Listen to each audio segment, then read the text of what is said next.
Right. Subha Sandhya. Good afternoon to everybody. We are starting our regular meeting again this Sunday. And just to explain a little bit more, we are an educational charity. So basically, this is a platform that you all can use to share your expertise for national benefit. So our goals that we established some time ago remains the same and still very valid. We have to reduce our wastage, that's corruption in various means and various levels. We have to increase our productivity, energy, and education is the key things that we want to focus, and use of research and innovation to promote, do the correct things and make correct decisions. So that's the the purpose, and all our talks will probably go around that. And today is something that's going to be quite relevant to increase productivity. At the same time, now I want to announce that using funds for maximum gain for Sri Lanka is our purpose. And I can announce that there are some funds available through the Association of Professional Sri Lankans in the UK. And we are going to have a small discussion at the end of this meeting. And people who want to join this little forum and express their views, they can wait, and then we can re-log in at the same location, and then we can continue that meeting. So taking from there, I also want to mention that we're trying to establish 2 workshops in January or February in 2023 in Sri Lanka. I'm trying to do face-to-face for 50 participants and online 100 participants. 1 workshop for children of, say, from grade 8 or 9 and above, mainly about humanity and what to do, what do we need to do to be happy and live peacefully, or සතුට සාමයෙන් ජීවත් වෙන්න මොනවද ඕනේ කියන එක. And then we have a workshop for adults that is for essential checks and balances for a good governance. So ඒකටත් ගොඩක් අය interest කියලා තියෙනවා, but I want resource people. So if you can talk about a subject that is of relevance to these topics, please come forward. You can either do it through Zoom or face-to-face. So that's what we want to say there. Now, in addition to that, reflections. Now, if you say reflection, so whatever we do today, like even today's, say we have this webinar, and then we have reflections. So you reflect upon that, and the reflections are most important. And in medicine, we of course we have to log our reflections after meetings, etc., and that goes into our appraisals. That's how we learn and promote good practices and so on. So in this today, and one of our listeners, Captain Elmo Jayawardena, published an article today called "A Clear Blue Sky," and his reflection is this, which is most relevant. Says, I published this article just so that we can remember how sad the times were during the war for both sides. So let us hope and pray such will never happen again. So this is a reflection from him, and then just go through that if you get a chance. So today our focus is going to be about agriculture, agro recovery and agro modernization. We kind of merged it together. And we know Sri Lanka is an agriculture country. And then these are the kind of Maha season cultivation and Yala season cultivation in Sri Lanka, more or less the same. And that's for rice, but it's just not for rice. Now, if you look at the Nation's Encyclopedia and look at Sri Lanka agriculture, here's the statement. Now, I want to read this statement because it actually summarizes everything about us. Now, agriculture is the most important sector of the Sri Lankan economy, even though its contribution to the gross domestic product declined substantially during the past 3 decades, from 30% in 1970 to 21% in year 2000. It is the most important source of employment for the majority of Sri Lankan workforce. Approximately 38% of the total labor force was engaged in agriculture in 1999. In the subsistence sector, rice is the main crop, and farming rice is the most important economic activity for the majority of people living in rural areas. So that is, along with that, there's some data about the changing structure of the economy. Here's the percentage on the y-axis, and 2010, See, agriculture contributing to the economy is less than 10%. And that remains the same and it's actually declined. And industry is just under 30%. Then services contribute to more than 50%.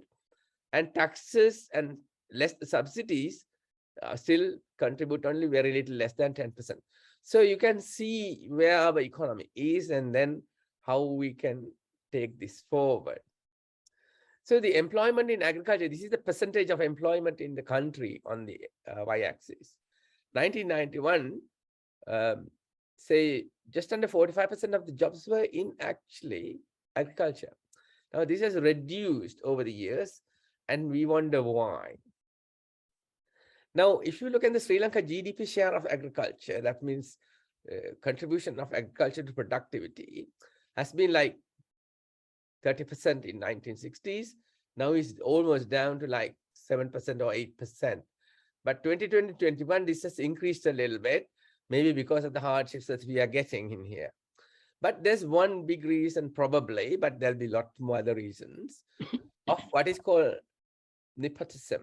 That means the practice among those with power or influence of favoring relatives or friends, especially by giving them a job. So what's happened to that is, above is a major reason for our downfall. The reason is that we need skilled people with merit to lead. So even agriculture, we need skilled people with merit to lead, and that has not happened for years and years and years. So this is an article from International Journal of Environment from 2018, summarizes the agriculture in Sri Lanka, the current snapshot. Good article to understand of what's the situation now, comes from Peradeniya as well. Now, giving this Peradeniya, I was sent a video by Saman Amarkon. He didn't mind mentioning his name. And just watch this video.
So there is obviously a need for us to help our farmers modernize, to be efficient, to be productive, and then live peacefully, and then make Sri Lanka a happy country. So we do have a responsibility to get our farmers up on the track to develop as well. So somebody who can address this kind of problem, I would like to introduce to you Professor Emeritus Kapila Gamini Abewardana Gunasekara. And he's CV so long, but I cut it down to short so I can explain and you can understand his breadth of understanding and knowledge. In 1985, he became a senior lecturer in agricultural engineering and then became a dean of Faculty of Agriculture in 97, became vice chancellor of the University of Peradeniya in year 2000. And then he became a consultant in plantation management in 2007, a director in Richard Peery's company, Plantation Management in 2008, and then went on to become a chief executive officer of Biofoods, and then director of plantation development at Richard Peery's company, and then Deputy General Manager of Apico Local Manufacturing. So he's got wealth of experience both in public sector and private sector. And I'm lucky that he's agreed to share his experience and then make a talk today. Before I go to that, I hope that he will motivate us to get this thing going so that our agriculture farming industry will improve. And he will give us more specific goals, the measurable ones, as we call it, achievable ones. So it's called, in a summary, called SMART goals, so that we will be able to walk the talk. So we're just not talking, we're trying to implement certain programs for the future as well. So Professor Kapila Gunasekara, welcome to this. Okay. Thank you very much, Chula, for the introduction. And also, let me say a very good day to all of you, the participants, because I don't know what timeline you all are there. So, a good day to all of you. And also, it's my pleasure to join this group so that we can share some of the ideas, because I always thought multiple brains are better than a single brain, so that we can actually discuss and agree on certain things so that it will be of use to anyone in Sri Lanka. Now, to begin with my presentation, I would like to say how important is the food security of any country. Now, right now, what we are facing is lack of food due to various factors that has affected our economy and the country as a whole. Now, all the other countries in the say, rest of the world, they always give priority to the food security. For example, Japan is maintaining an artificial price for their rice production so that food security is guaranteed for Japanese. Now, in our case, probably all these years we have been thinking the other way about, but still, I would like to give credit to people like Dr. Beratna and Dr. Panabokke, who were there at the helm during the 50s, 60s, up to about 70s, running the agriculture show, particularly the research and developments. And their efforts during the 50s on research stations like Batalagoda, Mahilupalam, and other research stations up until the 70s, and the Green Revolution in 50s also contributed to change from low energy, low input, low yielding traditional varieties that were fertilizer unresponsive, replaced by high input, high energy, high yielding varieties. You see, the problem with improvements is that you had to sacrifice something in order to get something. So traditional varieties were tall growing, they were lodging, so you tend to lose some of the yield. But they were able to control weeds and pest and disease resistant. But they were not fertilizer responsive, so very low input. You don't have to control weeds. The plant itself controls the weeds, and well, the yield is about 40 to 60 bushels per acre, which is comparatively low compared to 100 to 120 bushels per acre with the improved varieties.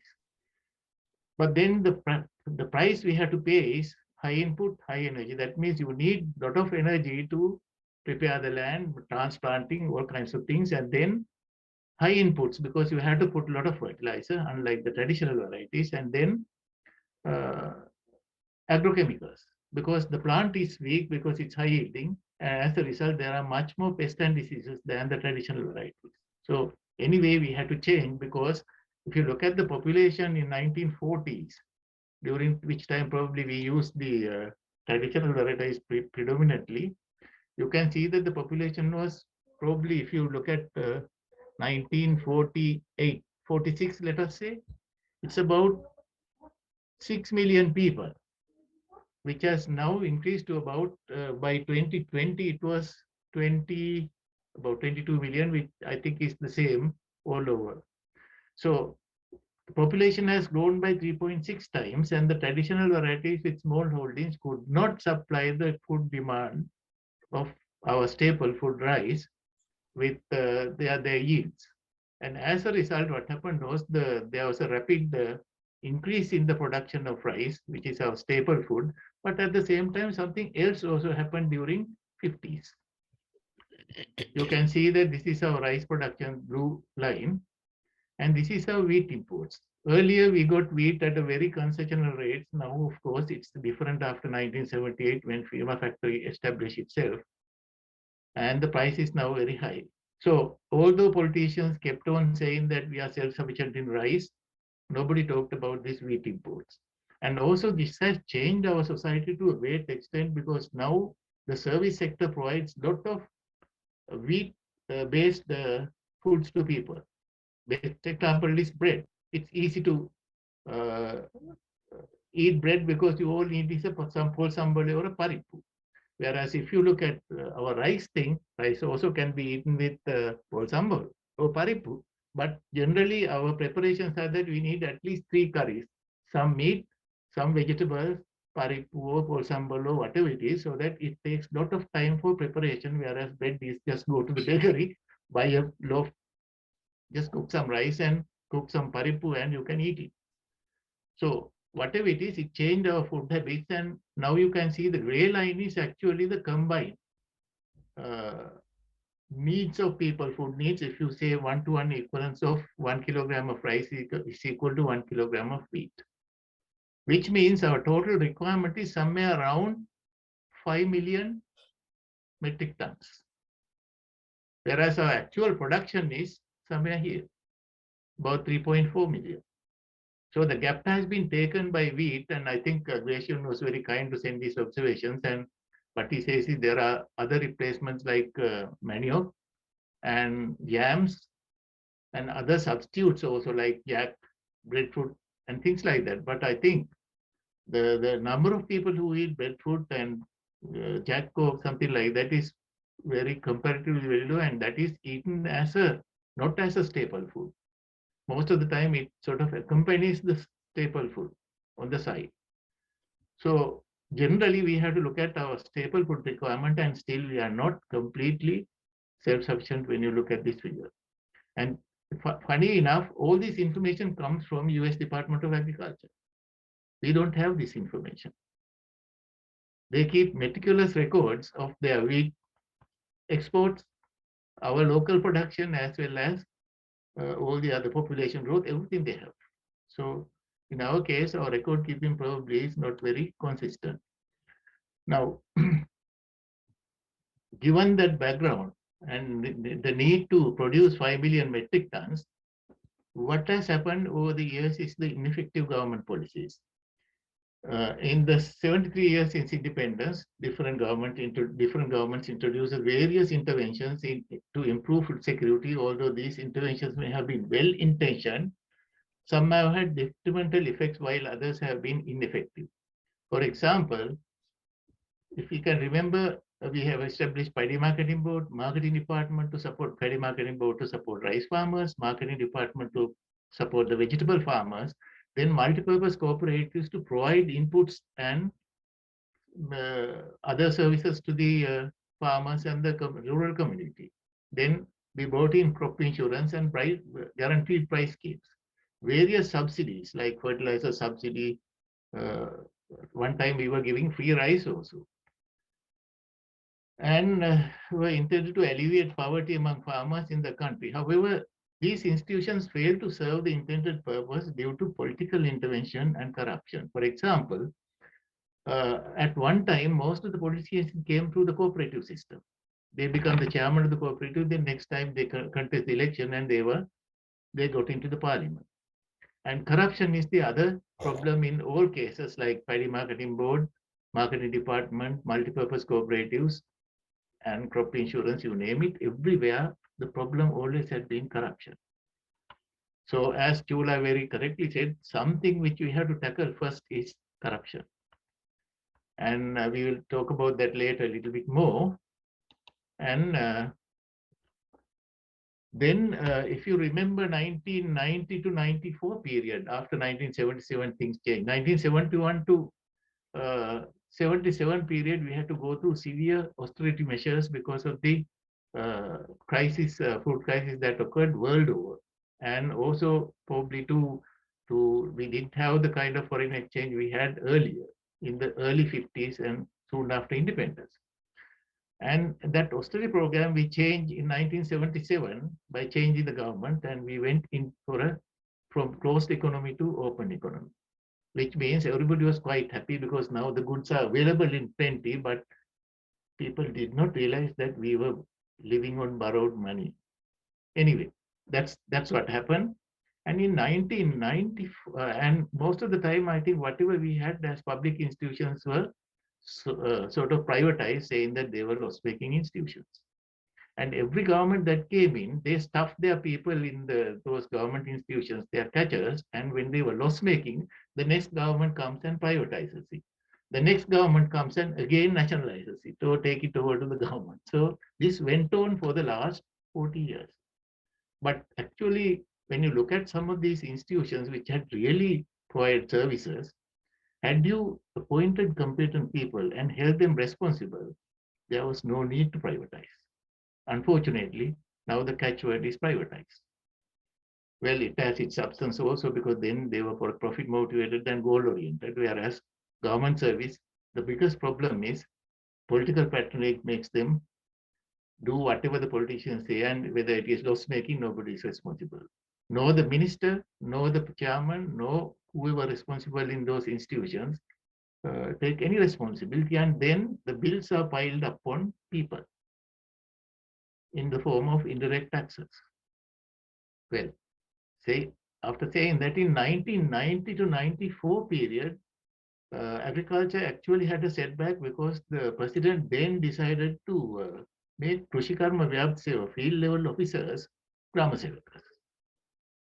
And then there was this meeting culture. President had meetings almost every week with the people, Department of Agriculture people, then the minister, then the provincial government minister, chief minister, governor, and provincial councillors all had meetings. And ultimately what happened was extension workers are not doing any extension work, but participating in meetings. I remember meeting a student on the way who was in the extension service, and he said, sir, වෙන වැඩක් නෑ අපිට ගිහිල්ලා meeting වල ඉන්න කරන්න වෙලාවක් නෑ extension කරන්න. That's what the attitude at that time. Well, that really set back the extension service of the Department of Agriculture. Not only that changed, and the Department of Agriculture also became gradually under the ministers, so the ministers started giving directors, and there were so many ministers uh, having different priorities. So as a result, department also could not focus except for rice, because Batalogoda and few other research stations continue to provide the rice variety improvements. And that was one of the reasons why we are still managing our staple food requirement. And thanks to those dedicated people of the Department of Agriculture. But then Mahalu Palam is a ghost of a shell now. It's no longer the research station that used to be in the 50s and 70s. It's a sad thing because our government institutions have gradually deteriorated into a shell of what it had been before. Now, also, when the agriculture extension sort of became weak, the farmers got extension because now everything is privatized. The farmers got extension from the private traders. And private traders' job is to sell anything and everything, with saying that this is the best recommendation, probably toxic ones were given. And a study done in Tinkumeli district, I just want to show you what has happened. This was done in 2022, so it's the very latest.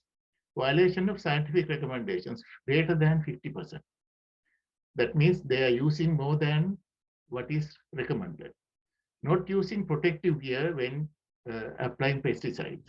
I mean, I have personal experience. We try to train people, and then when you on the side without informing them, when you go, I see them without any banyan, no shoes, nothing. They were just spraying, and the spray was they were spraying their legs, and one of the most toxic fungicides. And if he had a wound or something like that, the fellow would have been sick. But then that's the way. And I asked him why he is not using protective gear. He said, "Oh, අපේ කුරුරු වලට අපේ මේ එළවලු කොටු වලට අපි මේ සපත්තු දාලා යන්නේ නැහැ." So I said, why not you use 2 polythene bags and 2 rubber bands just to protect your feet? But then also I asked them, just to give you some explanation as to what is happening in the field. I asked them, why are you spraying? Because I didn't see any problem. Then he said, no, the next door neighbor sprayed, therefore I am also spraying. You see, this is what has happened at the field level, actually contributing to the increasing cost of production. Then also combining two or more pesticides, you can see that it is about 26%.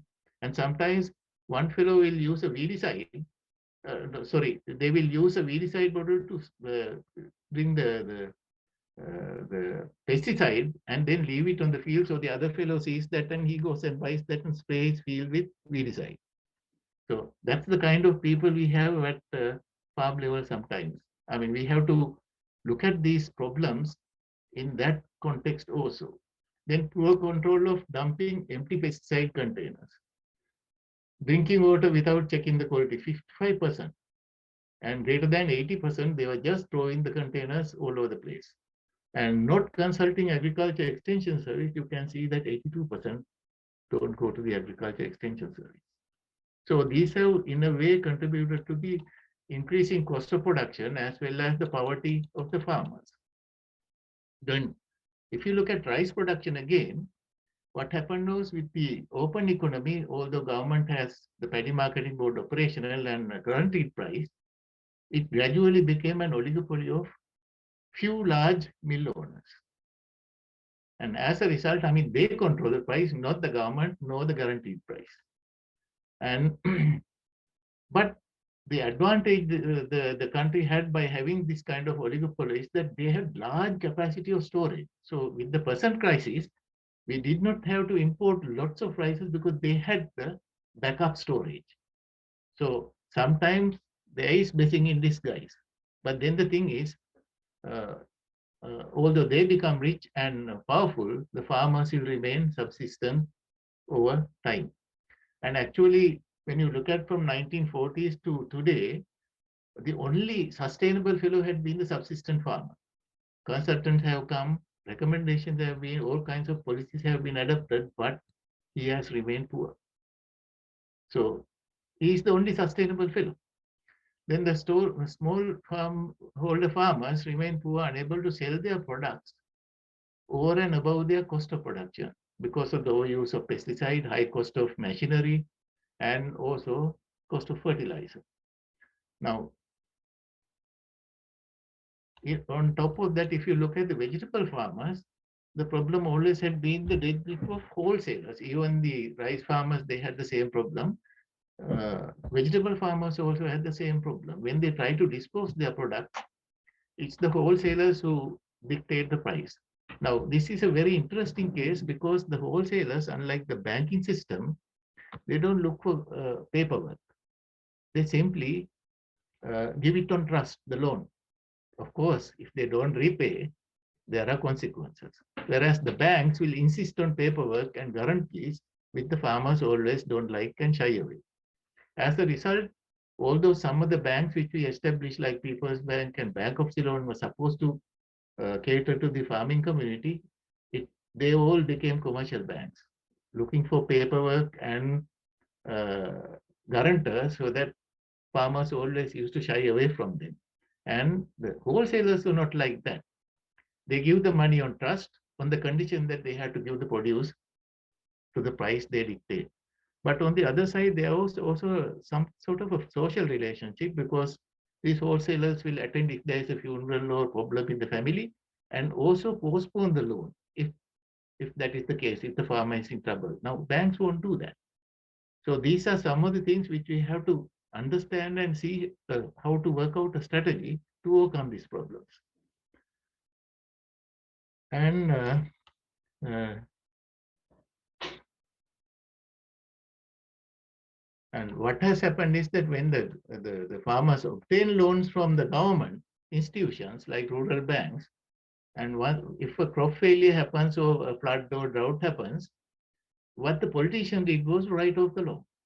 And that actually wrote the banking system into problems because huge amounts of money had been written off as losses. And today, I think everybody is talking about restructuring the bank loans that have been taken by the government. And if that happens, that there will be a collapse in banking system. When looking at the status of smallholder agriculture in the country, during 2015 to 2019 period, there was an overnight, but I must also say 71 to 77 period, actually the small farmers made money because there was a scarcity, the prices were good. And if you look at Jaffna district, they were producing red onions, potatoes, and bee onions. And actually, when you look at that, there should have been some sort of export import within our regions, like Jaffna producing red onions and potatoes, and other areas producing coconuts or manioc or whatever it is. I mean, that kind of zoning never happened. But during 71 to 7 period, they became rich. I still remember because just prior to 77, I did my master's research at Mahilupalama. And at that time, the farmers earned so much money, they even had a theater brought out of the money there. And their expenditure was also like that international 555 cigarette, they buy by the cartons when you have the money. And their expenditure pattern is that when they get the money, they will spend like kings. And at the end of the day, they have nothing and they go back to getting loans. I asked one farmer, because that was the time I was doing my PhD research, I asked him why they have not managed their money. Then he was telling me, sir, මාස 6ක් තිස්සේ මාස 3ක් 6ක් තිස්සේ අපි අවුරුදු කරවෙලා මේ මේ වැඩේ කරලා ගන්න ආදායමෙන් අර කෑව කොටු කරගෙන ඉන්න ළමයින්ට ඇඳුම් ටිකකුයි මේ ගෙදර බිරින්දට මොන හරි ගත්ත නැත්නම් මොකද සර් අපේ මේ මාසියෙන් කරන වැඩ. I mean, that was the attitude towards life, and I sympathize with them because nobody has bothered to walk on roads during the daytime at 12 o'clock in, say, Anuradhapur or Polonnaru. It burns your feet. And that's the hardship they are going through in trying to produce rice. But nobody cares about those. And those are my personal experiences. And then sometimes I go away from what I had to talk, but just to give you information, my personal experience. Then in 2000, between 2015 2019 period, what happened was government suddenly make a decision to ban glyphosate, the weed control agrochemical. That really seriously affected the entire sort of agriculture system, like, you know, paddy farming, not much, but vegetable production and tea and rubber sectors. And then the government later withdrew that policy, and then the fertilizer became available. And then what happened was in 2019, the new government came into power, and then overnight, suddenly they decided to ban all agrochemicals, saying that it contributes to kidney disease without any scientific evidence. And if I recently saw an article by Professor Leberon, who contributes that to actually the fluoride content in the water combined with some other factors, not necessarily pesticides or fertilizer. And then subsequently, government also took this disastrous policy decision, because probably they didn't have the money to import fertilizer, as well as not having wherewithal to do that. They decided to convert the agriculture to overnight conversion to organic agriculture. It's a concept as a concept, it is good if we can practice it. But the problem is whether it will be able to produce sufficient amount of food, whether it is staple food or fruits and vegetables, without the fertilizer and agrochemicals. So government took this decision irrespective of the people, I mean the expert advice, they just disregarded and said, okay, every home garden will start growing vegetables so that we will have some export potential also when all that production comes into market. But they never had a strategy for that. And to make matters worse, when the government took that decision, farmers started protesting because they didn't have the fertilizers, and the new high-yielding varieties of rice also requires fertilizer. Same with vegetables, because over the time, because of the political influence and other things, the Department of Agriculture could only produce a limited hybrid seeds like tomatoes, eggplant, okra, and chilies. All the others were imported by the private sector people, the hybrid seeds. And those were the the very healthy looking fruits we see in the market, huge bitter gourd and all kinds of vegetables that have come through hybrid seeds that has been imported. And suddenly all that also stopped. And the department does not have the traditional seed varieties also because, I mean, everybody was using hybrid seeds.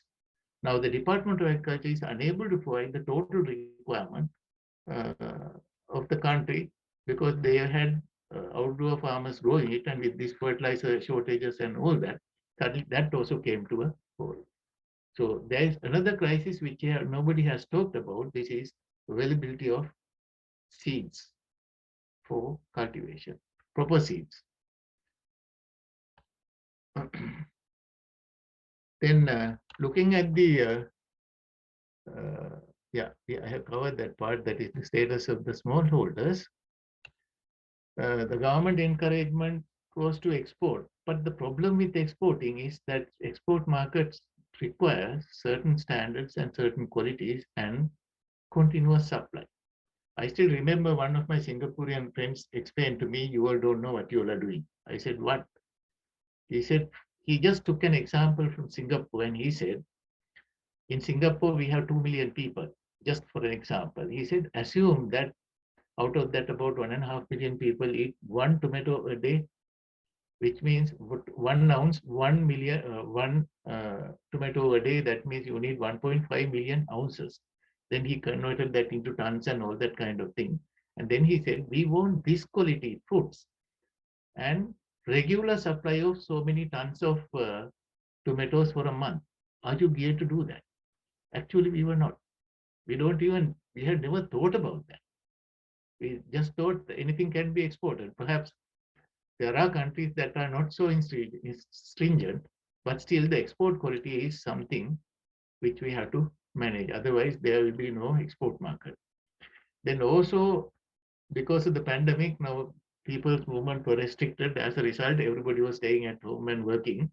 And they started doing home gardening. But once the pandemic is over and when people started moving, well, this enthusiasm starts waning off. But now that there's a serious crisis, again, I think people will revert back to home gardens to at least grow some of the food, which is a positive way of looking at it. Then a dire need for proper extension service. Um,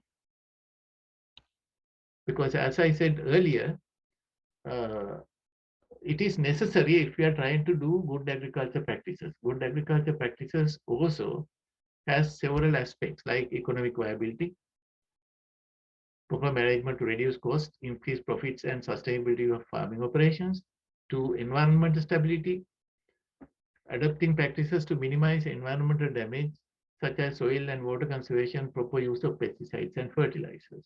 Now, social acceptability, minimum harmful effects on like MRL levels on producers and consumers in the use of fertilizers and chemicals. And lastly, food safety and quality, minimizing pesticides and contaminant residues. Now, to actually do this GAP, good agriculture practices, you need a good extension service. But do we have that? No. And then, and farmers also have started not disregarding the extension services. Once they were looking at the Department of Agriculture, they looked up to the Department of Agriculture, not anymore.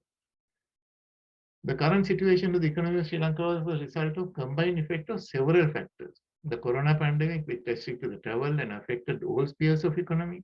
War in Ukraine, which increased the foreign exchange requirement to import fuel and agrochemicals. The rampant bribery and corruption, which even happens today. Whether it is fuel imports or anything, still corruption is there. And all spheres of economy. The policy decisions of the government to ban imports of all agrochemicals as cause as the cause for chronic kidney disease contrary to scientific evidence. Then the disastrous policy decision of the government to overnight conversion to organic agriculture despite the best advice of experts. This resulted in drastic setback in agriculture productivity, seriously affecting food security and spiraling consumer prices. Monetary policies adopted by the state which caused depletion of foreign exchange reserves and resulting in import restrictions. Now, we have actually committed suicide in our own way. Knowingly committed suicide. Why have the smallholder farmers remain poor? Now, this is an interesting subject. Some of the things I told you earlier also. One major limitation to smallholder is the inability to provide sufficient income for 1.8 million smallholder farmers. Holdings are so small, they cannot generate sufficient income to support. If you have 4 members in the family, the income is not sufficient. It is not the lack of motivation of the farmers. They have remained subsistent because they continue to farm despite all adversities. The productivity of the smallholder farmers are affected due to several reasons. Some of them are the earlier also I mentioned spiraling cost of fertilizer, agrochemicals, labor, and fuel inputs, because we have gone into a high energy, high input system. Then exploitation of farmers by changes to import taxes on the same product by the political middlemen designed to reduce prices at the harvesting time. This has happened with onions and potatoes throughout, and even chilies. The middlemen give the commission to the politicians who support them. Now, this is one of the problems. Then excessive use of fertilizer and agrochemicals, which contribute significantly to the cost of production, and also make the final product unsuitable for human consumption if you add too much. And I don't know whether you all have noticed, when you go to some of the supermarkets and buy tomatoes, you see a white powder. What do you think that was? It's fungicide, so that you can keep the tomatoes longer, and they don't even bother to wash it off. It's there with white powder. So that's that bad in terms of quality and food safety. And also, even with the small quantities produced, they do not receive a good return in comparison to cost incurred through, although consumers pay a higher price, be it rice, fruits, or vegetables. At the consumer end, they are paying higher price, but that never trickles down to the farmers. And the most important thing is, in developed countries, it's the agriculture, the savings of agriculture that actually became input to the industry. So when the farmers become rich, they have enough savings which can actually go into investments. This has not happened in Sri Lanka, although there was rural to urban migration due to goods and services that has taken over the 1977 up to today, because our service sector, as Chula has explained, expanded to 80%. So there are employment opportunities in non-agricultural sectors. So most people started moving away from, particularly the youth. They bought three-wheelers and they were on the road rather than getting any education, no, even attend, if they had any land, attending to any farming, because farming was always looked down as a muddy operation. And then, as I said earlier, I mean, even with the advent of supermarkets from 1977, still a large quantity of agricultural produce is transported packed in gunnies without any cleaning, and actually people sleep on them. If you look at some of the lorries that are transporting, people are sleeping on the gunnies that take the vegetables. And without any cleaning, sorting or grading at farm level. And actually, if you go to Nuvareli, you will notice that the way they clean leeks and some of the vegetables is they bundle it with the gunny and put that gunny into the, what do you call it, kunual, drainage, which has all kinds of muck in it. And they just put maybe 1 or 2 times, they dip it in the water and then take it to the roadside and give it to the wholesaler. The middleman will take that vegetable into the lorry, put that there, sleep on it, and go to Colombo. And that's the way things are happening. Inconsistent government. Also, there's one more thing that is happening at the farmers' end. Sometimes some farmers become, they use ingenious method to dispose their product. They take a cardboard round, put it in the middle of the gunny, fill the bad ones in the middle, and put good ones on the side and on the top. You see, so that hoping that they will get a better price, but unfortunately, wholesalers are smart to that. Inconsistent government subsidies that made them dependent, like, the government has given them fertilizer subsidy at a very low cost, even at the much lower than the actual cost, sometimes free, and also the Samurdhi and that kind of assistance that also made farmers dependent. The lack of extension and information on entrepreneurial skills. Production gluts lowering the returns below the cost of production. And if you remember, there were times when people started taking poison because they couldn't sell their produce. Be it watakao, be it tomatoes. I mean, they were not able to sell it even at the minimum returns. Now, let us look at what needs to be addressed. Had quality control at farm level is ensured, such as cleaning with good quality water, removal of inedible parts. Just to tell you another story, when you go to a supermarket, you will buy leeks. Have they removed the roots? No. That weight of the roots consists of significant portion of the weight of leeks. But nobody bothers to remove the leaves and you can't eat it. But still, it is there. Be it supermarket or whatever it is. Inedible parts, sorting, grading, and proper transportation. It is possible to improve farm level income. The reason is, if you have proper transportation, you can reduce the losses. Post-harvest losses 30 to 40%. People say it goes up to 50%. And that loss has to be compensated by price increases. And that's what is happening.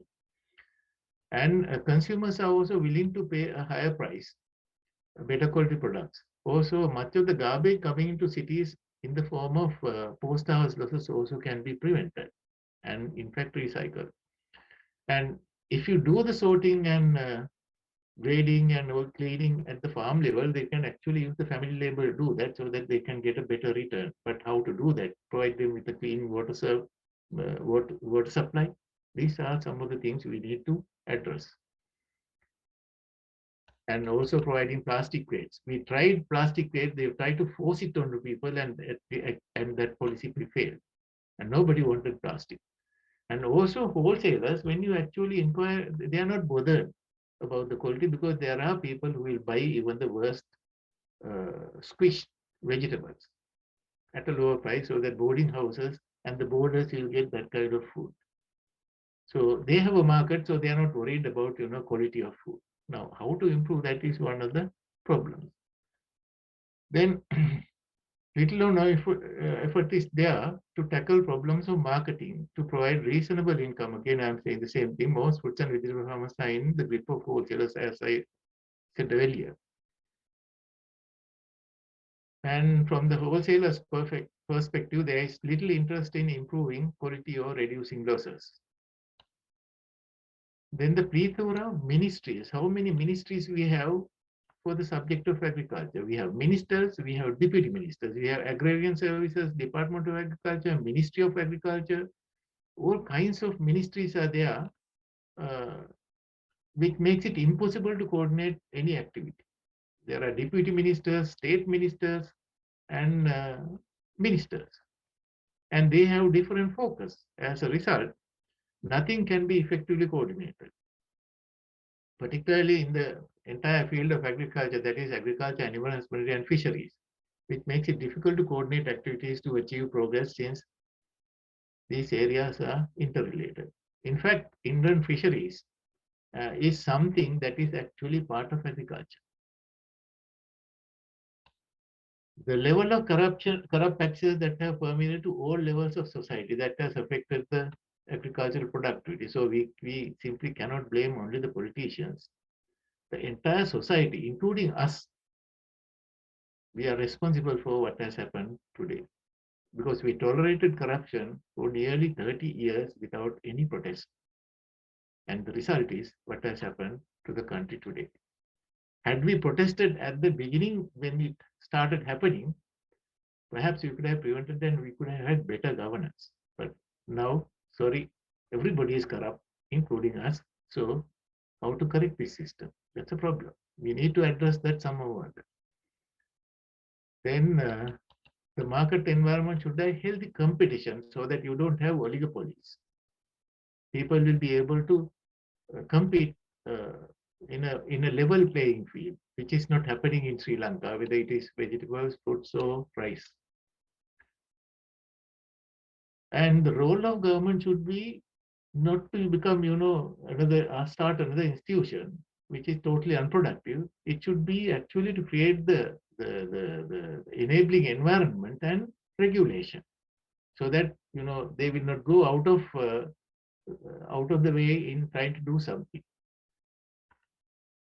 They provide the environment and then regulation, so that maintaining quality standards like standard institution, things like that. Something like oversight. Then important ban on agriculture inputs, shortfall of foreign exchange reserves in the trade that created additional problems, such as rapid escalation of prices of fertilizer. What was something like 500 rupees, now it's about 27,000 rupees a 100 weight of urea. Agrochemical shortage of fuel, and fuel also is expensive. It's not only shortage, there is an expensive component, it has become an expensive component.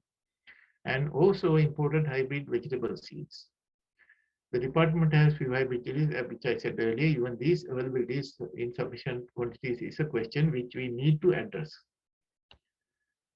Then many of the state-run banks, as well as the private sector banks, are commercial banks. They're lending institutions. They provide loans, facilities at a considerable high interest rate, and there's a lot of paperwork and guarantors, which discourage the farmers. Even if they can secure a loan, a drought or flood situation, pest diseases often make it difficult to repay the loans. But there is something where we can address this problem by actually banks getting involved in this whole process, which we will discuss later in more detail, because the Development Finance Corporation, the banks like that and National Development Bank, they all became commercial banks. They are not geared towards servicing. They are not structurally ready to provide services to the farming community. They are just loading money.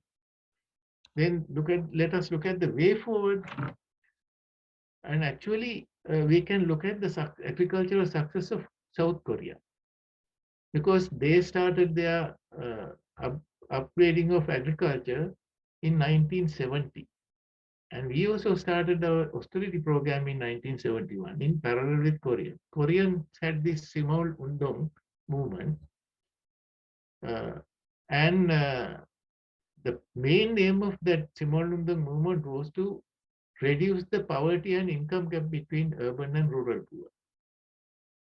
Right? This began in parallel to Sri Lanka's austerity program in 1971, which did not continue after 1977. Whereas the Koreans continued that for 20 years. And today, Korea is one of the most powerful economies in the region. Technologically, agriculturally, they have become very self-sufficient in their own terms. Today, earlier the Koreans used to go and work as laborers, but today we go and work as laborers in Korean factories. So that's their development. This is our, of course, they had their dictators, they had their corrupt practices also, but somehow or other, there were some successful elements which made it a success. The Korean success has several key elements that gave it impetus. Firm government commitment, that is one of the most important things. Whatever the government that comes, that commitment to continue with the policies is something that is lacking in Sri Lanka. Supporting policies and strategies, and organized activities of farmers for self-reliance, which was a key feature in the Simol Undong movement.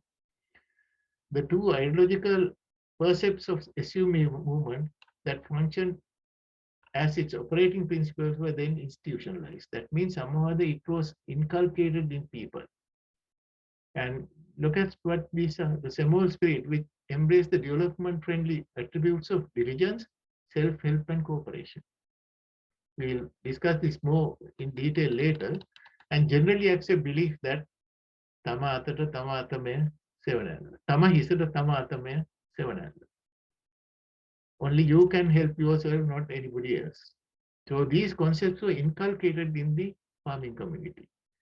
This SU movement that achieved success over a 20-year period was a development model that contains valuable lessons for possible replication in Sri Lanka. Some of the elements of SU movement was tried out in Sri Lanka during the period of 1990 to 1994. only components like Gamudawa is something which President Premdas started, which actually provided some opportunities for rural people to earn some money through this Gamudawa development project, and also opening up some of the garment factories in remote areas, which provided off-farm employment. But this didn't continue after 1994 because he was assassinated, and after that the government that came paid only lip service to any of these things. Of course, they had different movements, like some would be all kinds of other uh, uh, programs, which was actually doling out subsidies to the farmers, not really development oriented, objectively development oriented programs.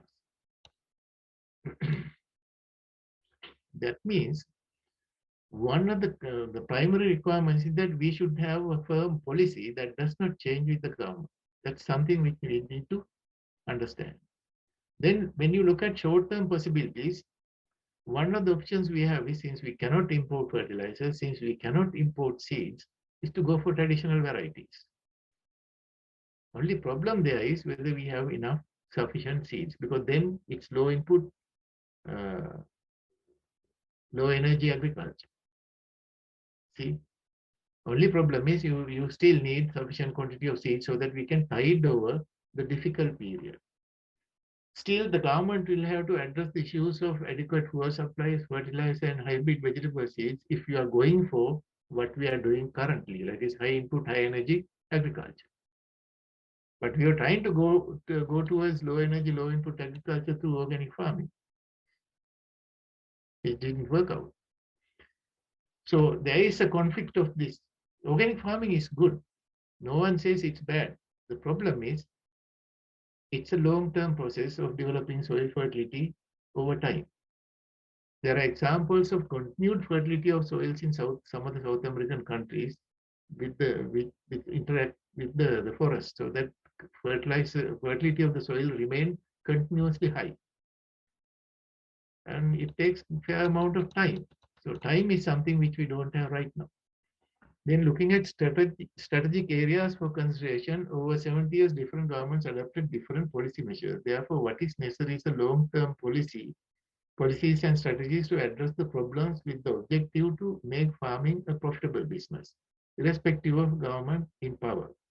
What is presented is an institution, not necessarily government intervention, details of which will be dealt subsequently. I will talk about that later. And which can compete with the wholesale traders to provide necessary wherewithal, that is technology, finances, and support services to the farmers, to practice good agriculture practices and cooperate social responsibility in these difficult times. Government role is to ensure a long-term vision and enabling environment for the private sector and the oversight to guarantee the success of the process.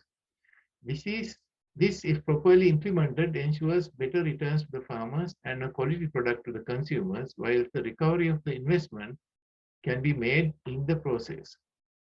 If we do the right kind of strategy, implement it and supporting policies, then yes, it can be done.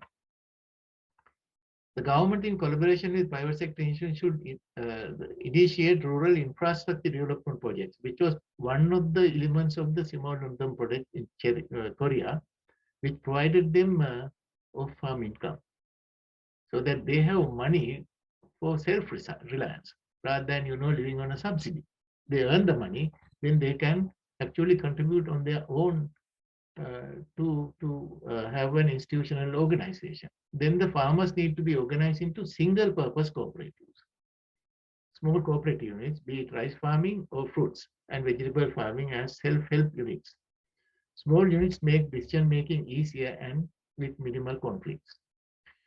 But these will be not by government supported. They will earn their money and contribute as a membership fee, so that it becomes a farm organization with self-reliance.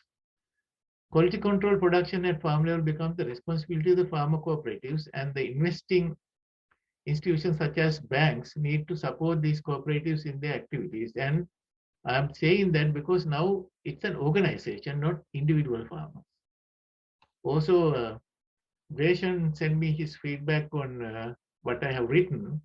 And one good concept was that the small holdings can be consolidated into a larger holding because if the farmers are cooperating with each other. So that productivity of a larger holding is much greater than a very small holding. And the farmers can share the income based on the size of their lands. So that higher productivity level is achieved through cooperative movement by doing everything together and sharing. This is one way of reducing the disadvantage of small holdings. So I'm grateful to Asian for putting that back in my mind. The small cooperatives can be federated to a major farmer cooperatives to provide information and channel government support services to the member cooperatives. Eventually, the single purpose federated cooperatives should become self-financing and strong enough to bargain market prices. Why I am saying single purpose is that all the multi-purpose cooperatives in our country is a failure because there is no focus. Whereas the milk producers cooperative and the coconut producers cooperative, that is COPRA or something like that, they are successful. The only other successful cooperation among the people is the Maranadhara Samiti. See, so if it is single purpose, then focus is just one way, so that they will focus on what they have to do. But if it becomes multiple, like so many things trying to be they are trying to do so many things, then the focus will be not that great, and as a result, it will not succeed like our multi-purpose cooperatives, other than producing politicians. Then quality control production makes it possible. That is the responsibility of the farm organization to make sure that quality is controlled using their own labor, so that that meets the standards and supply demanded by export marketplaces. Normally, what is happening is uh, we sort the vegetables at the exporters level, and the rejects are given to local people, and best quality things are sent abroad for exports. Then encourage private sector processing of excess as dried or frozen products that will have better retail market during off-peak periods. And sometimes if you really process it, it becomes easy for the urban population, because when you want to cook, I mean, there's a picture of carrots and beans or whatever it is, which all you need to do is to make a curry out of it, which is there in most of the developed countries, whereas we just don't have that. The government will have to do away with the plethora of ministries and establish a single ministry for rural development, which includes subject of agriculture, infrastructure, to coordinate activities to create enabling environment. Actually, when you look at the Korean situation, they have this rural development administration which consists of irrigation, power, roads, and agriculture. So that all these things are coordinated well, so that rural infrastructure development, roads, and whatever the requirements like water supply, roads, and electricity supply, rural electrification, all that was coordinated because there is this single authority doing all the coordination. Whereas we have so many ministries for each and every subject, and we have now, I don't know how many, 100 out of 225, I don't know how many are ministers, 80, 90. Well, that's our case. And and the Korean model, banks have their information base of the farmers, cooperatives in the region where the banks operate. The land extent, number of family members, their employment status, education level, and financial status, what is produce, etc., consist of the information base. When the farmer member of a cooperative unit applies for a loan for an agricultural venture, banks take the initiative to provide in all necessary guidance by coordinating with the relevant agencies like Department of Agriculture, and so that extension and other services, seeds, and funds are released in stages. When you complete one stage, you release certain amount so that they will not use it for consumption. That's one of the key ways they have controlled uh, the money used for consumption and cover the cost of each operation involved in the production process. The terms of the loan are like the wholesale trader. The final produce will have to be given to the bank, which will find suitable buyers such as supermarkets and exporters. The farmers and his family will have to pay the farmer and his family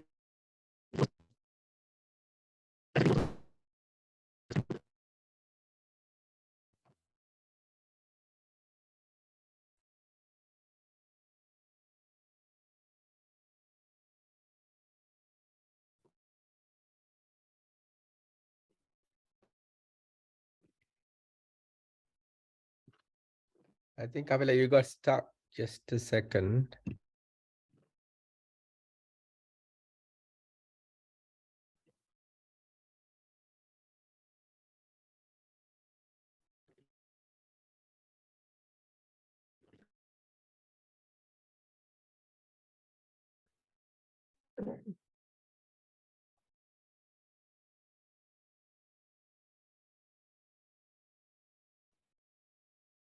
Something happened. I can't hear you. Okay. No, can you hear me now? I can hear you now. Now,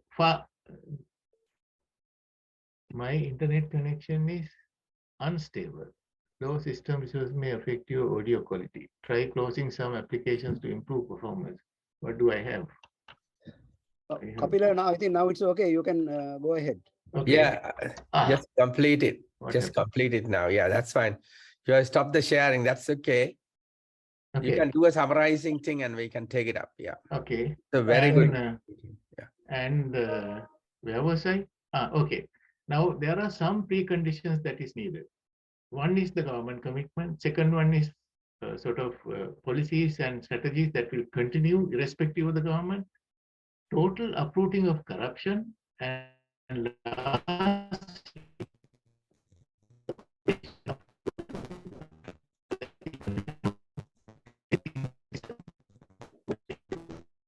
Problem again. Yeah, I think maybe when he joins, we will summarize. So I think it's been a very big presentation. It's almost a blueprint to improve Sri Lankan agriculture. So I'll get his permission to share his document and then forward it to everybody to have a look, because walking the talk on that document will be many, many projects, not just one. So let's wait until he comes back. But in the meantime, maybe you can create the discussion and then maybe express your views. Suresh, now what I am saying is not the gospel truth. There has to be other ideas, and like Gratian did, I mean, so that we can combine our ideas and come up with a much better solution and workable solution, and see how these institutional arrangements can be effectively coordinated. And I would like to have everybody's views, if they are willing to participate in the discussion, so that it does not become a monologue. Thank you, Kapila. I think I briefed about the everything because you lost again in your connection. So I think it's a bit unstable for you at the moment. So if you put your video off, it might be a bit better and people will hear. Okay. So you've done a wonderful document over there, and if you have permission, give me permission and send it to me. I can send it to everybody. So it will be like a blueprint to look at, to follow and see what to be done. So I'm quite sure people will have a lot of views and talks and explanations and questions for you. So it's open for discussion at the moment.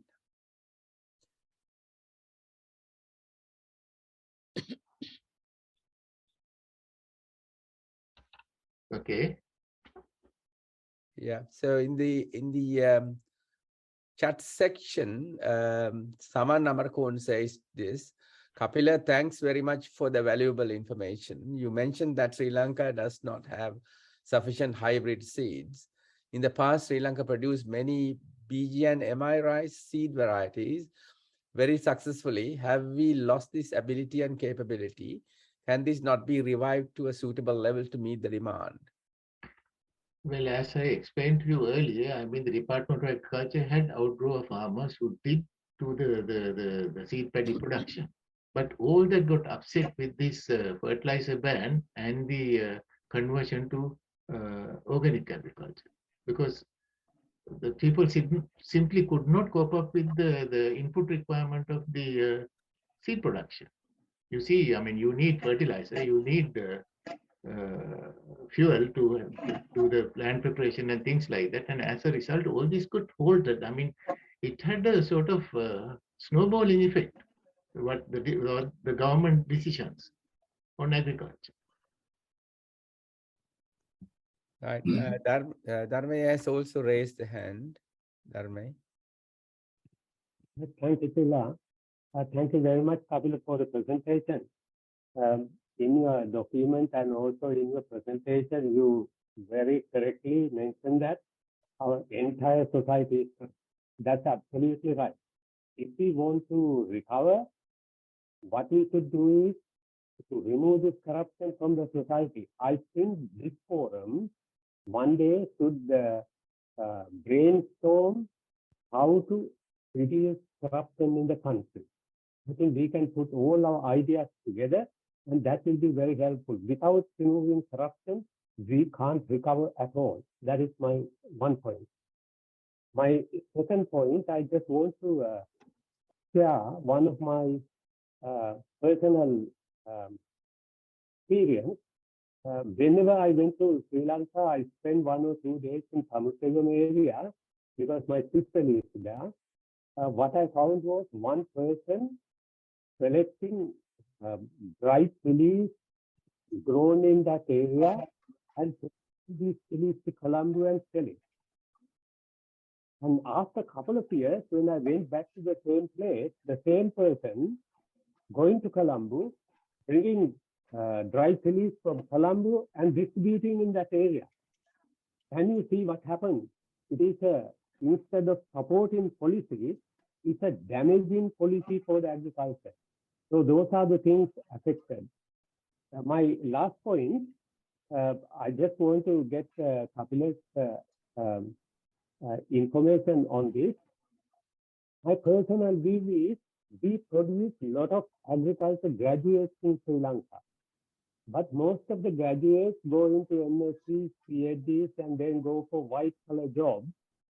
But instead of going into agriculture and becoming role models, they keep away from agriculture.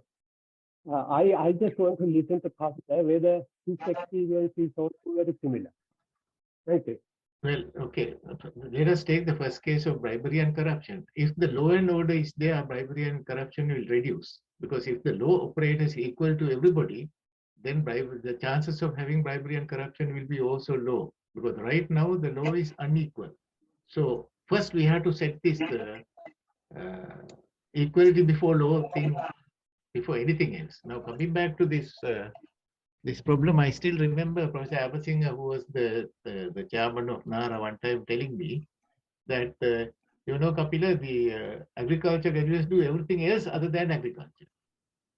Absolutely. Which was little bit, I mean, I was a little bit shameful to hear that, but then the whole problem is that agriculture never received the kind of priority that it should receive in the country. As a result, it became a poor man's thing, because it does not produce sufficient income for the farmers, however much you try. And at the same time, I mean, it was not very attractive to be in the dry zone or some other place where most of the major agricultural activities are going on. But if you look at historically, actually the people settled in the dry zone areas if you look at our history. How come? Now that people are shunning to go even to the dry zone. You see?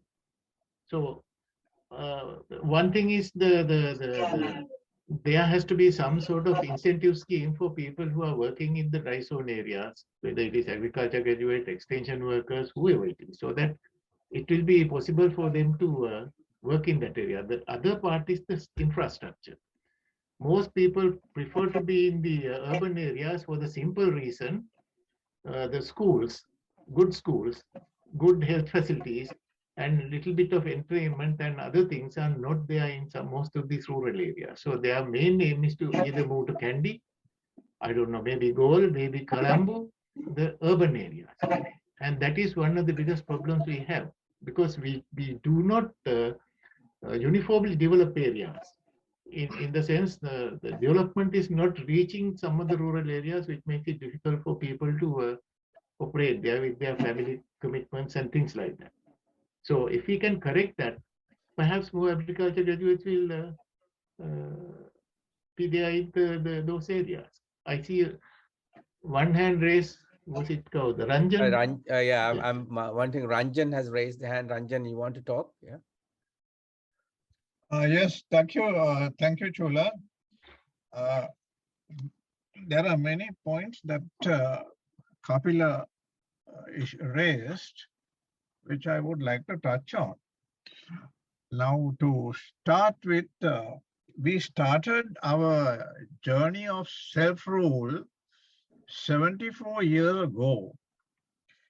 And I remember the objective, the main objective, the most prominent objective was to make Sri Lanka self-sufficient in rice. Once again, recalling the days of Parakrama Bahu. That was D.S. Senanayaka's first prime minister.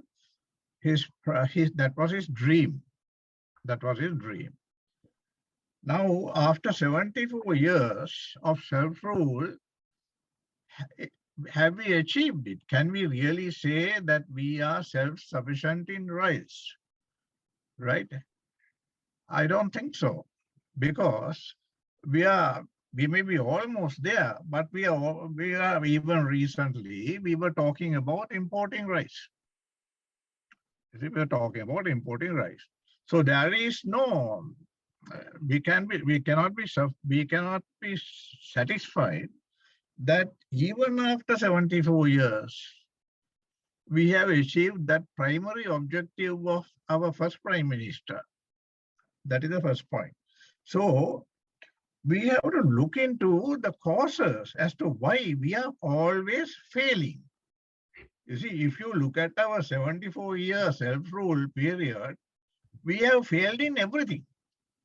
Tell me one thing in which we have succeeded. Tell me one thing just to please make me a little happy. Nothing, no? Absolutely nothing. So what does this mean? There's something radically in the literal sense, wrong with the way we are governing ourselves. Agriculture is just one. You have one aspect. There are so many other aspects: health, education, transport, and so on. See, have we achieved any success in any department? Nothing, no? What a disgrace for the Sinhalese people. For the Sinhala people, for Sri Lanka, we boast of professors, doctors, intellectual, a galaxy of intellectual stars. Where are they? What has happened? Why have we failed? Look at Kapila was mentioning South Korea from the 70s.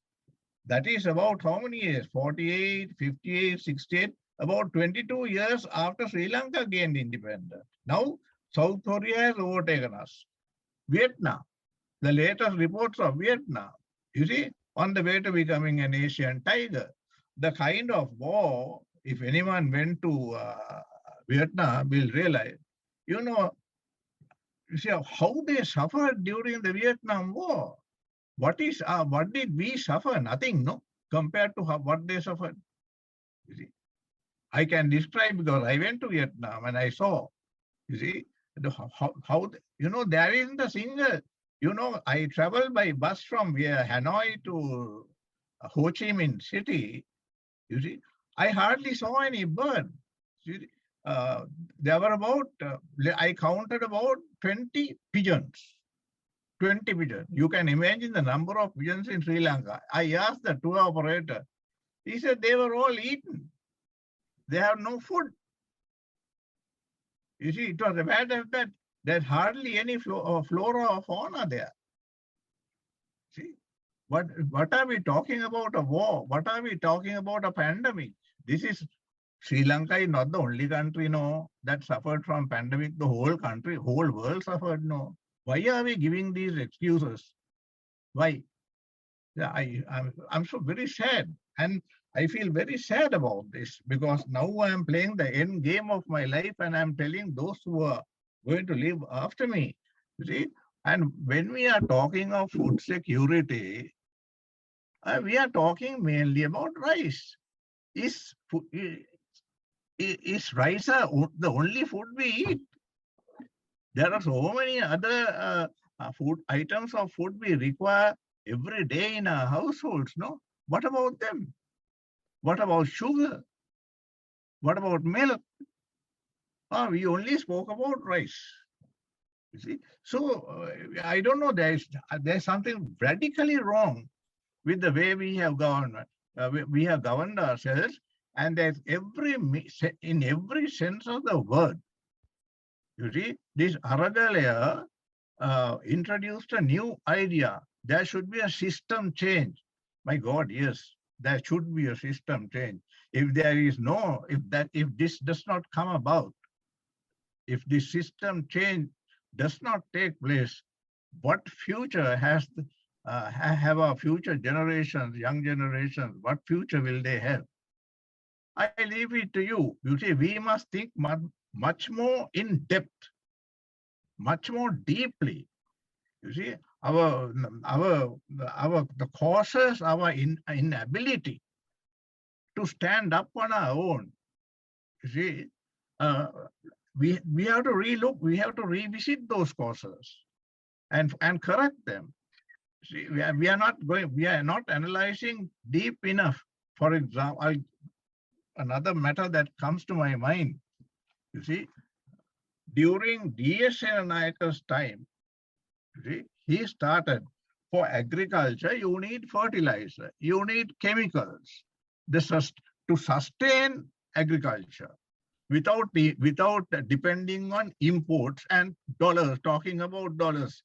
We wouldn't have been worried about our agriculture and dollars to import chemicals if we had that Parantan Chemicals Corporation. You see, G.G. Ponnambalam, why? You see, he's a Tamil fellow. He no good. This is how we think. You see, he is Tamil. When Chandrika Kumaratunga wanted to appoint Lakshman Khadirala, a prime minister, the only disqualification was he was a Tamil and a Christian. What is the meaning of this? You see, how can your country progress if we are so primitive in our thinking?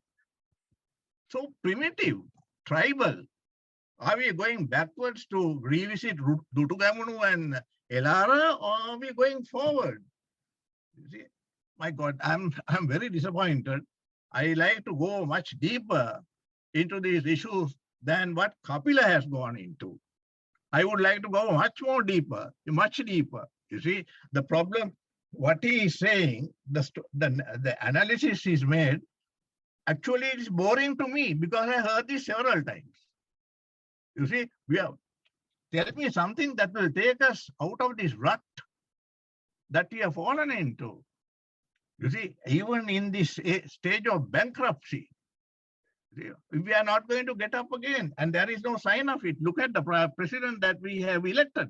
You see, there's a huge crisis. The crisis we never faced in the history, in the entire 74-year history. He is attending funerals in England. He is attending funerals in Japan. Now the latest Sunday news says that he is now going to visit Egypt. Is this the kind of leadership we are having? Is this the kind of leadership?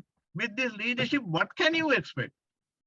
I think we have to go much deeper into these issues. If you are really patriotic, if you are really interested in resuscitating Sri Lanka, Chula, we'll have to think much more deeper than this. Thank you. Thank you. Thank you, Ranjan, highlighting the issues. Now you got a great opportunity next weekend, next Sunday. Hello. We are, Did you hear me? yeah, next Sunday, we are going to, Hello. Yeah, I will respond to it after Chula. yeah. So next Hello. Sunday, we are going to have a session totally dedicated for our petition. There are 12 items in it, and I will send you the whole document and everything else. Please take one section of that and then, talk about that. So because that will be useful. I'll send you all the documents to everybody tomorrow. So yes, Kapila, go on. Yeah. Yeah, actually, when Ranjan asked about what has happened over the last 70 years, one is that we gradually lost our accountability in the government.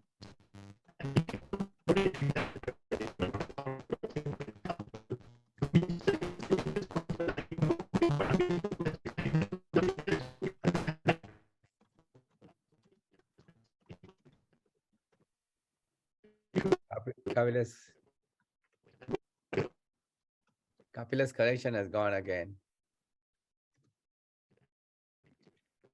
Just give a few seconds and see.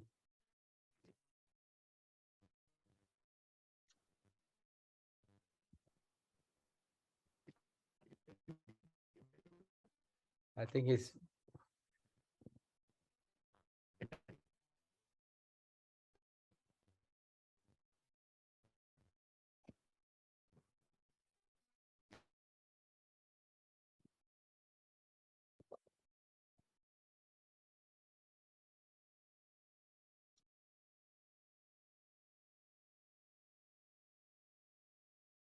Yeah, no sound from Kapila. I don't Okay, know. I have not switched off the. I think the internet connection is gone. I will. Yeah, just start talking. Yeah, that's fine. Yeah. We can hear your voice. Yeah. Is it correct now? Yeah, Okay. yeah. We are We are okay. okay. Yeah. Okay. Now, addressing what Ranjan has said, I mean, one problem is that the lack of accountability we have in the governance. Say, for example, I mean, we had many good projects, but then if you look at a minister, have they ever taken responsibility and resigned? No. Many other countries, I mean, if the minister fails, he will resign. Our country, I think the only person who has resigned, I don't know whether he really took the responsibility or he had a difference in opinion with the president, Gamini Jayasuriya. Other than that, I don't think in the history of our 70 years, no one has resigned. Then let us look at the corporations and whatever the government institutions that are not functioning well. You mentioned that we are importing fuel, and in fact, imagine, I mean, during Mrs. Bandaranagar's time, we had the urea plant, which was which was actually processing urea as a byproduct of petroleum industry. What happened after 77? We sold it to Dubai. And we privatized it and sold it to Dubai. And all the chairmen in corporations, now I'm hearing this story of Petroleum Corporation losing money, and then Electricity Board losing money, and all the other government institutions, most of the say cooperatives are losing money. Now, what has happened? What has happened was that they appoint chairman, their catchers who are not really qualified to run institutions, and they don't take responsibility because they have the political power behind them. And no one takes responsibility. This is where the problem is, lack of accountability. Now, if everybody was accountable, and things would have been different. Say, for example, now the famous catchword today is privatize. But I sometimes disagree with that because if we appoint competent, responsible people to those chairman posts and allow them a free hand to run those institutions, they will run it. The problem is they never give them that opportunity. Same with our diplomatic service. If you look at that, most of the time, I mean, totally unqualified people are going as diplomats. In fact, I was also offered a diplomatic post, which I refused because I am not qualified to do, I'm not a diplomat. Okay, so there are three other people waiting, raised hand. Yes. Mervin, Lakshman, and Nilmini, Kapila. Okay, go So ahead. Mervin, Lakshman. you want to go first? Okay, Mervin. Yeah, I think Mervin is before me, right? Yeah. Yeah, it's correct. Yeah. Can you hear me? Yes, Yeah. I can hear you. Okay. Now, Argale was all about system change because of the recognition that if the country has to have a future, we need a major overhaul. I think Ranjan was expressing frustration at that. Yeah, that we really need a system change, and putting things into place. Yeah, what we heard today is a clear description of within that how the agriculture sector should be overhauled to make give the food security to the country. So in a way, within that framework, today we got a beautiful blueprint in a new overhauled system, how to go about developing the agriculture to feed people food security. I really appreciate, but we need to pull things together. So I really appreciate what we heard today. In addition to that, obviously, there are many other things that need to change, the law and order, corruption, etc., etc. So I don't need to go into that. Just want to pick up a couple of points from the comment earlier on. One was to do with the Sri Lanka is a tropical country. We are blessed with the nature. We can grow anything and things grow compared to lots of other countries, deserts and cold climates. And perhaps we have become complacent and careless because the nature is too kind and generous to us. And whenever I try to travel to Sri Lanka, when I go to town, to a polar or marketplace, the amount of food wasted, the fresh produce, vegetables, fruit, etc. Kapila mentioned about the things being brought in gunny bags, sacks, and unclean, and people sleeping on them, things get crushed and all that. If there was a way to handle these things a bit more scientifically, use facilities like they use in the West or developed countries, fridges, freezers, so that this valuable produce is protected, looked after, and retained their life prolonged, we could reduce wastage big time and also the pollution big time. And having the hot climate, there may be things that we could dry into preserve them so that we don't have to throw away so much valuable things the nature keeps giving us. I mean, that's heartrending to see the day like today when there are so many people hungry, still because of wastage and poor management, poor transport and everything else. There is so much, the good bounty from nature that we are wasting and leaving people go hungry. And it was mentioned, so I'm not an expert to add to that, but this is one of the things that, even now people can do in a short term to do what else can we do to prolong the life of the things we have so that few more people can be fed with that. I'll stop there. Thank you, Marvin. I mean, I agree with, both speakers. We are on the same wavelength. The only problem is we are all frustrated as to how to get about doing this. Yeah. So we have to start somewhere, and then probably we have to go into depth so that we will correctly identify the problems and then pick up our pieces from there and then see the way forward. Yeah. That's what I have to say. And then I would like to answer Lakshman because time is running short. Lakshman has raised the hand. He might have Yes. more questions. Yeah, Yes. You want Thank you, to start? Kapila. Thank you, Kapila, for an excellent presentation, covering up many issues related to agriculture, which is one of the prime areas affecting Sri Lanka's economic growth. I made a similar presentation a couple of weeks back, focusing on science and technology. And I also ended up with Korean example, Korean miracle, right? So today I knew it's not only in science and technology, even in agriculture, Korea is leading now within just few 2-3 decades after 1970s, right? I was really shocked to hear from Ranjan that where have we succeeded over the last 70 years? We have no examples. Whereas 70 years back, Sri Lanka was one of the leading countries in Asia in many respects. So this is a very basic question, I think.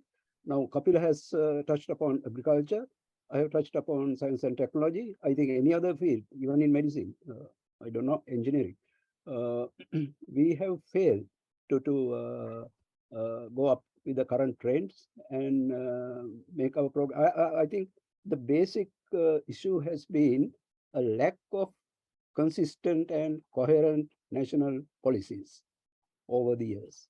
Lack of consistent and coherent national policies during the last 5 decades or so. Every time a new government comes, the whole thing changed upside down. As Kapila mentioned, in 1970s, the agriculture and also technology sector during his Bandaranaike's period, and India had a similar start, and India did not change their policies. They developed their indigenous methods of industry and agriculture, but whereas we completely changed the whole thing upside down. So there was a clear-cut change of national policies, which has affected all this. Now, my one of my direct questions to Kapila is, why have we failed in mechanization of agriculture? Now, if we can afford that, maybe we'll have to invest some money on this. Mechanization of agriculture is some in one of the areas probably you have been also professor of agricultural engineering. Why we have failed in the mechanization of agriculture? Now, the short video clip that shown by Chula at the Yes. start of the plant, there is an excellent example. So we have failed in this, and this has led to our youth going into this three-wheeler employment and all. If we have mechanized our agriculture and make it a decent job, respectable job in the society, I think we can attract more youth. And also in Thailand, Thailand is self-sufficient in agriculture, and I remember one example. I was traveling to Thailand a few years back, and the person next to my seat in the plane was a catering manager for Sri Lankan Airlines. He was going to Thailand to buy, to order, what do you call, pineapples. So I said, can't you buy pineapples in Sri Lanka? He said, no, none of the Sri Lankan farmers or industries can supply our quota, a guaranteed quota of pineapples. So this simple example. And also Thailand, they have a Thai Farmers Bank, which exclusively cater to the financial needs of farmers. And also they are very modern in using mobile apps, the Thai farmers, because from what Kapil mentioned, that all kinds of insecticides, pesticides coming into our vegetables and fruits, because farmers are illiterate in this respect. Whereas if you compare with Thailand, they are well ahead, even in literacy. Right, thank you. Okay, thanks, Lakshman. Now, with regard to agriculture mechanization, actually going back to my student days, I still remember Mahirupalam had a designing and testing unit, and also farm machinery training center in Anuradhapura, right? Yeah. Both these things after 1977 communal rights, because it was run by Mr. George Pillanayam, who is now in US, he had to leave the country because of the 77 or 78 problems. Yeah. And now the designing and testing unit is not functional at all. And farm machinery training center also, I think, is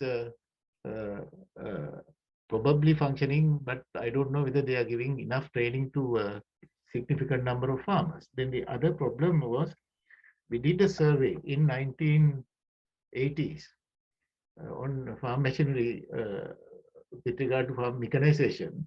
And what we found was that the farmers, I mean, smallholder farmers could not afford anything more than 5,000 rupees. And we could not provide a machine that will be less than 5,000 rupees. So there has to be some way of supporting that. So one way to do that is actually to have machinery suppliers to have an so how do you call it, hiring service, rather than, you know, farmers buying machinery. I have tried that with Mr. Tisajansen, who was at that time involved in agriculture machinery, but nobody wanted to take that risk. So that you actually, because again, corruption. You get an operator to your system and ask him to go and do a hire. He will do that for free and come back and say something went wrong. And that. So these are the problems. I mean, we can easily mechanize if we have the people who are importing machinery, if they are providing the service.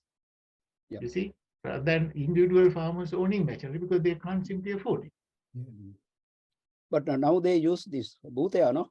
Yeah, Bhutea, that is Ampare farmers, because they are rich farmers. Yeah. They have large holdings. Yeah. Not the smallholders. Yes. So what the smallholders also do is hire a Bhutea from somebody. Yeah, You see? there has to be a cooperative mechanism. Yes. Okay, thank you. Nilbini is next, who's raised the hand. Nilbini is, you want to give us a slight introduction as well. You may not, Kapila may not know you are. Yeah. Hi. Thank you so much, Kapila. That's really fascinating talk. I'm Nilmini. I was just thinking that we've got a situation of food insecurity, obviously, and rice has always been a staple diet in Sri Lanka, but we've got a situation where we don't have fertilizer. And you mentioned also that wheat bread kind of produce is replacing some parts of our staple diet. But then we've got war in Ukraine and Russia, which are exporters of wheat. So I'm just wondering in that context, whether there is a move by the agricultural department to look at alternative sources of staple foods. For example, things that might be introduced completely anew into the country.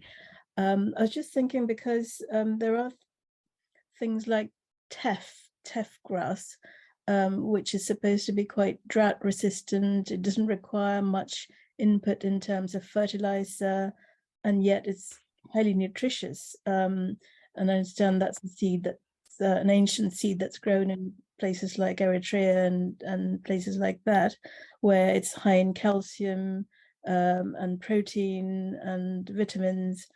So I'm just wondering, superfoods like that could be introduced into Sri Lanka, where we don't have to rely so much on fertilizer, and it's supposed to be drought resistant. So what are the options, and are people looking at that sort of thing, substitutes within the Department of Agriculture? Thank you, Nilbini. I think we do have, say, for example, you take moringa. Moringa, even the moringa karala also has a lot of proteins, and if you actually boil it and scrape it off, it's a nice soup base, which high in protein. Same is true with moringa leaves. It has a lot of vitamins and proteins. And it grows in the dry zone without anything. They are just planting them in the hedges, bordering hedges, and they just grow. You don't have to water, you don't have to put any fertilizer, they grow in the dry zone. And they bear also only in the dry zone. They don't bear well in the wet zone. So there are plenty of things that is there in the country. The problem is, I always thought, our problem is poverty of mind, not the poverty of resources. You see, if you look at our country, I mean, just let's forget about agriculture, but let's look at the ilmenite. Are we adding value to that and exporting it? No. Then we have our own graphite. Are we adding value to that and exporting it? No. Are we? Then we have the phosphate deposits. What are we doing with those things? I mean, these are all resources. The problem is we are poor in our minds. We think, always keep telling that we don't have resources. We have. The problem is how we look at it. You see, I mean, Nilbini, I agree with you. I mean, somebody can, I was at one time thinking about, extracting moringa seed oil, which is very expensive. And it used as a water clarifier. And there are so many uses of the moringa seeds. So these are opportunities which nobody ever uses. And one time I just calculated that the community in England, let us say, I don't know, Indian community as well as the Sri Lankan community, would like to have moringa, and they will pay 1 or 2 pounds per kilo. Whereas what they get in Sri Lanka is about 40 cents or 1 rupee for a kilo. The farmers will get, of course, the wholesaler, when they try to sell, it's expensive. So there has to be a way of actually exploring these opportunities. It's not that we don't have them. Then manioc is there. Some areas it's being grown systematically, whereas, I mean, other areas I don't think that people give much of preference until recently, because somebody found that it also cures cancer. So now people are trying to get rid of cancer by eating manioc. You see, so there are so many opportunities which we need to exploit. But the problem is the way we look at these opportunities. Yeah, I mean, the only reason I talked about teff, I think it's spelled TEFF.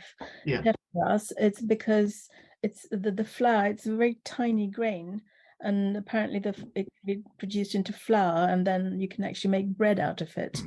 So as a substitute staple food, if in the absence of not being able to import wheat, and also given that we're having trouble growing our own rice, whether it's introducing something like that that grows quite quickly and yet is very nutritious, but it'll be introducing a new seed into the country, because it's not something that's probably currently very well Well received, I should say. yeah. Probably. You know, that is something that has happened because our quarantine measures are very strong. If you Right. remember, I mean, we imported, we introduced Guinea grass, and that has become a weed which is growing everywhere now, Right. uncontrollable, very invasive. So similarly, I mean, it depends whether when we introduce something from outside, how invasive that is going to be. So we have to be careful, but if it is workable, I think we should look at that also. Yeah, But- obviously, it's got to be kind of controlled and managed the way it's introduced. Yeah. Thank you, Nilmi. And can I go to Gratian now? Yeah, Gratian is there as well, waiting for you. Yeah, thanks. Yeah, thank you. Thank you very much. I think Kapila was stating that we have to think differently. We don't have to have the poor man's mentality in thinking. That is what has been imposed on us. And that has been done by our leaders. So the corruption and all those things, they are ancillary problems. The main problem is lack of leadership. So this is something that we have to understand. That's where the system change comes in. The first thing that needs to be done is to develop some leaders. Then Ranjan was mentioning about a deep analysis. That is correct. Now, when we do a deep analysis, we'll have to look at the value chain. Now, this value chain concept in 2001 and 2, we introduced to Sri Lanka. GIZ. USAID is saying that they introduced, and I was the national advisor of the GIZ on value chain development. So we analyzed the spice value chain, vegetables value chain, then dairy, construction, and various other value chains, and fixed a few problems in those value chains. For instance, in the cinnamon value chain, one of the critical aspects was that there were not enough peelers. Why? There was a social stigma. If you are a cinnamon peeler, you are coming from a particular caste, and you are neglected. You are looked down. So you had to sort of, eliminate that stigma.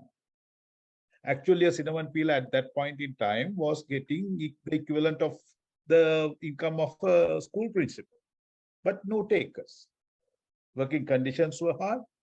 Then the solution was mechanization to a certain extent and doing the cinnamon peeling in a more sophisticated environment. Rohan Soisa, not Rohan Soisa, one of the Soisas started a mechanized cinnamon peeling center. Then another problem was that Sri Lanka produces 85% of true cinnamon Silani.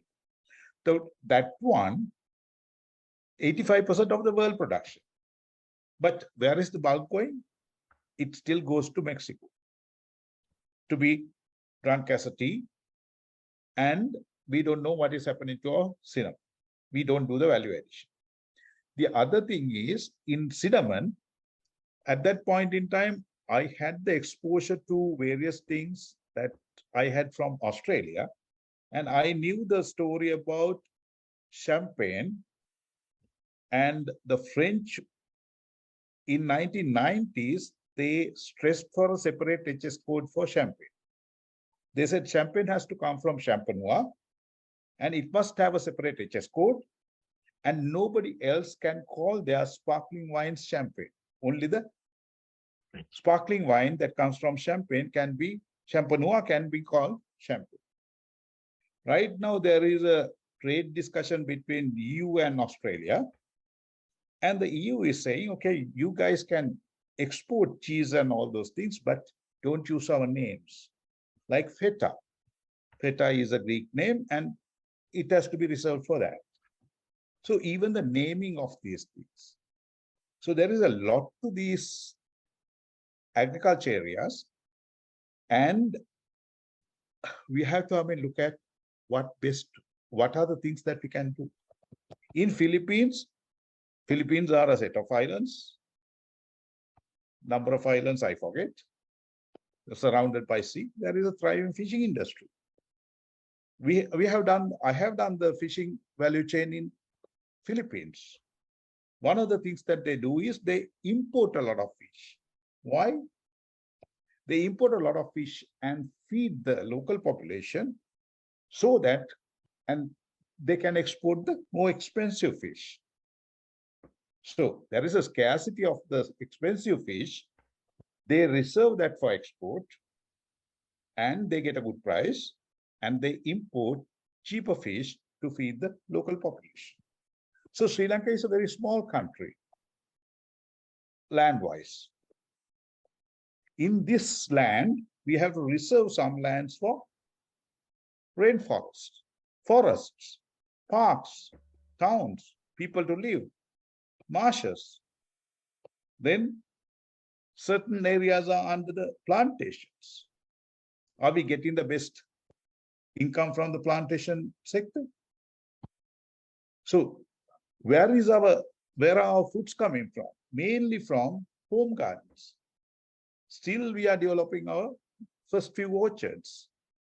So there is, right now when we speak, there is an agriculture modernization project going on, funded by, I think, the World Bank. Yes. Some US 38 billion or something, right? Then there is an Australian funded post-harvest value to mitigate the value losses in the mango and tomato sector, right? So that project is going on. If you look at the number of projects that have been funded to modernize the agriculture, to improve the agriculture, to do various things, the question is, why have them not been successful? So is it the political leadership? Is it the corruption? Or is it something else? Because in Sri Lanka, there is a fundamental saying, Dana Velandama no dana goita. That is a saying.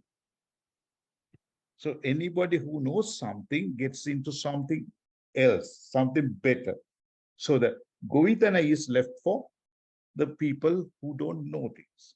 But when you look at the YouTube, you find there are some young agri-entrepreneurs.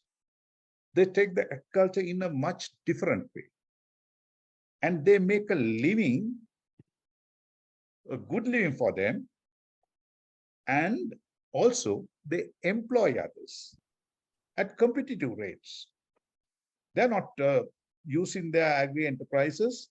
They're not family labor-based enterprises. They're competitive enterprises and they engage people at competitive prices. So there is a transformation that is going on, which is small, but even when we look at the statistics, we have to look at the statistics from within that social context. Now, say, for instance, recently I had a discussion about the malnutrition. And I'm still watching that 2-hour video where Professor Harindra Silva, Dr. Ajit Tamarsekara, and there were 2 other the specialists were talking about malnutrition. One of the things that has come out is in 1940s, the average age was 50 something. Now it is 72. So people live long. So we'll have to feed people for a longer time. But then we must ask in the 1950s, 1940s, 1930s, what was the status of the statistics? Was every death recorded? Are we taking the average age from only the deaths that were recorded and reported? So limitations of statistics, the social context, that is what I think what Ranjan mentioned as a deep analysis. When we look at a deep analysis, we'll have to go back to 1940s and then compare the development march of South Korea and Sri Lanka. Maybe 1950 from 1960s. South Korea also started two banks, like the Bank of Ceylon and the People's Bank. South Korea also started the basic industries, steel industry, and various other industries. We also did the same. What happened to our steel industry? Later it was sold to Chico. Now it has become Langwa. But what happened to the South Korean steel industry? They started making the construction steel, then the plates, then they started making ships, they started making cars, and might be aeroplanes now. Where is our best? Where is our best mechanics? Machinists are working in South Korea. How many South Koreans are working in Sri Lanka? None. So when we look at the fundamental problems of Sri Lanka, we have to understand many issues. Now, who are the richest people in Sri Lanka right now? That is where the problem is. Who are these people? What have they done to become rich? And have they become rich by making the country poor? That is a fundamental question. I'm not going to take names, but you know who I'm talking about. The people who control the stock exchange, have they started a single IPO? No. They have manipulated the stock market and bought the companies that were doing well. Right? So this is the fundamental problem in Sri Lanka. The people who get to the top because of this lack of leadership and there is no rule of law, they are the worst set of people who are climbing the ladders. Unless we address that problem, rule of law and the leadership, if we address those two problems, within 5 years, we can get over this crisis and make Sri Lanka a developed country in 25 years. Now, if you take the date 25th October this year, from there, if you count 100 days, it will be the 4th of February, 2023. That will be the 75th independence. And would you like the current set of leaders accepting the salute of the forces on behalf of the people on that day? Do you want them to start leading the country to the fourth quarter of the century, first century of independence? Would they be running our country into the 76th year? These are the fundamental questions. So agriculture and all those strategic plans and everything we can make, that is not rocket science. But the rocket science is how to get this stuff, guys, out of our lives, out of lives of the future generations. That has to be the fundamental focus. So if you can do that, well, we have to have all these plans and strategies and everything. Analysis has to be deep, as Ranjan mentioned. Say, for instance, we have to go back to 1800. What happened in 1818? Well, Laksha. All the irrigation systems were destroyed. Trees were cut. People were killed.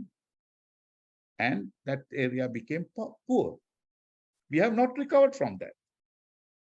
1818, and 200 years later, Vellasa is still a poor area. Why? Those are the fundamental questions. So now, Udarata land, upcountry, the people were chased from the lands and the lands were taken for plantations. Udarata Gamikomism and all those things address those problems. So there is a historical perspective that we'll have to understand. Going back to 1800, we'll have to look at that history, all the different programs that came into the agriculture sector and all these sectors, and understand the underlying problems and start addressing them. So I think, this discussion is good, but what is the result? What do we want out of this? Do we want a talk shop or do we want a change? And how can we engineer that? Thank you very much for listening. Thank you, Gracian. I think I appreciate your written comments also. When we start thinking about things, all these ideas come about, and that is how we should be addressing the problems.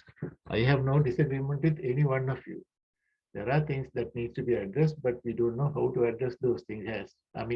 All of us are looking helplessly at how to change the system. Right, without, yeah, I agree. Without changing the system, whatever we do, whatever we plan, nothing will work because it will be the same people who are trying to implement it. We'll think about that next week, and Kapila. I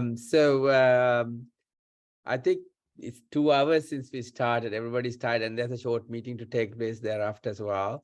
So may I take the opportunity to thank you, Kapila, for taking such a important, very difficult project into light and kind of explaining how things can be addressed.